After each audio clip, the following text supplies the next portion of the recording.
So we were discussing the 4 main skills, right? We were talking about speaking, listening, reading, and writing. And the last video that was recorded on this had to do with speaking, and this one's going to be about listening, okay? So speaking is the flip side of listening, right?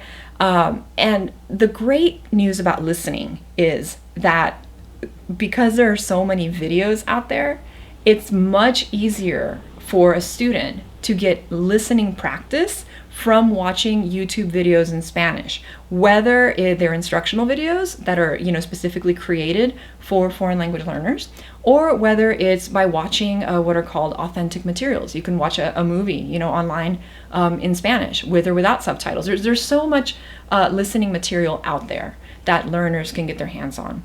So listening is extremely important.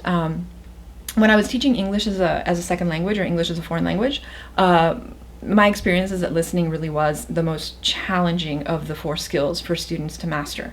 Now, having said that, I gotta say, English is a little bit of its own animal. English is, the nerdy word for this is, English is not graphophonemic.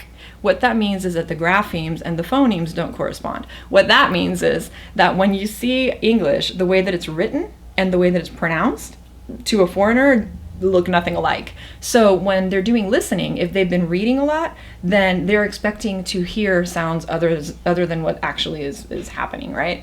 So the good news about Spanish in particular, right? But I have to say Italian is similar. French and Portuguese less so, but at least Spanish and Italian, they're extremely graphophonemic. So what this means is that when you see something in Spanish and when you see something in English, when you read something in Spanish and when you hear something in Spanish, it's gonna be a lot easier for you to recognize and to understand it than it would be for a Spanish speaker learning English. So that being said, you still really do need to do your listening practice because you can't learn a skill unless you practice it. So I'm wishing you all the best with doing as much listening comprehension as you can. In the future, we may create videos or audio where we create listening comprehension exercises for you.